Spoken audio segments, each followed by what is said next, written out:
এই পৃথিবীতে এমন একটি জায়গা আছে যেখানে মানুষের গড় আয়ু ১৬০ থেকে ১৬৫ বছর। হ্যাঁ, কি ভাবতে অবাক লাগছে? বিশেষ হচ্ছে না, কিন্তু এটাই যে বাস্তব, যেখানে আমাদের গড় আয়ু মোটে ৬০ থেকে ৬৫ বছর। এখানে ৬৫ বছরের বৃদ্ধাকে দেখে মনে হয় ৩০ বছরের যুবতী, আর ৬০ বছরের নারীর মা হওয়াটা খুবই সহজ ব্যাপার। হ্যাঁ, আমি কথা বলছি সেই হুঞ্জা সম্প্রদায়ের। পাকিস্তানের হুঞ্জা উপত্যকায় এই হুঞ্জা সম্প্রদায়ের বাস। ইতিহাস ঘাটলে জানা যায়, মহাভারত অনুযায়ী এই অঞ্চল গান্ধার রাজ্যের অধীনে ছিল। যাই হোক, এখানকার মানুষেরা নাকি ক্যান্সার জিনিসটা জানেনই না, এমনকি টিউমার কি জিনিস সেটার ব্যাপারেও জানেন না। এনাদের দীর্ঘ আয়ু এবং সৌন্দর্যের পেছনে আছে অ্যাপ্রিকেট ফল। কিছু কিছু গবেষকরা মনে করেন তাদের এই সৌন্দর্যের মূল চাবিকাঠি হল দূষণমুক্ত বাতাস, প্রাকৃতিক মিনারেল ওয়াটার যেটা হিমবাহ থেকে আসে, তার সাথে সারা বছর হিমশীতল ঠান্ডা জলে স্নান। এখানকার 99% মানুষেরাই হলেন ভেজিটেরিয়ান। এই হুঞ্জা সম্প্রদায়ের নারীদের বলা হয় বিশ্বের সবচেয়ে সুন্দরী। আবার এটাও মিথ হয়ে দাঁড়িয়েছে যে হুঞ্জা সম্প্রদায়ের মানুষ হলো পৃথিবীর সবচেয়ে খুশি মানুষ।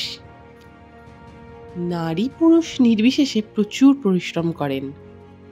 এনাদের কাছে পাহাড়ি পথে 10 থেকে 15 কিলোমিটার ভারী বোঝা নিয়ে যাওয়াটা কোনো ব্যাপারই নয়। এনারা জীবনে এত এনার্জি এবং পাওয়ার পান কোথা থেকে? জানা গেছে সারাদিনে মাত্র 2 বার খাবার এনারা খান। সেটা একবার হলো সকালবেলা ঘুম থেকে ওঠার পর, আর দ্বিতীয়বার হলো সূর্য ডোবার পর।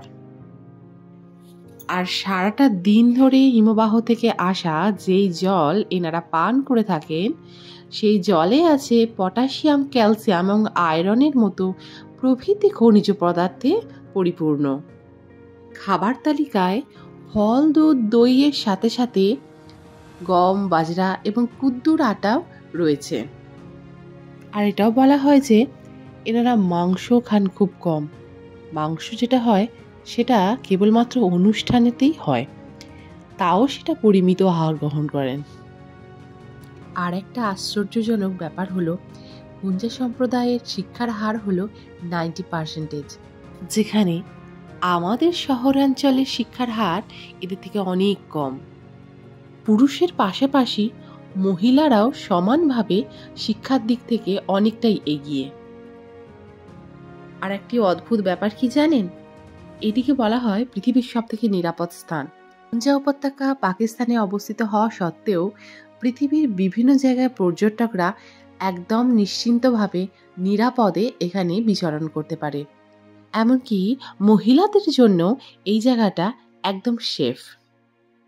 আর হ্যাঁ, জীবনে একবার হলেও ঘুরে আসুন এই প্রাকৃতিক সৌন্দর্য দেখার জন্য।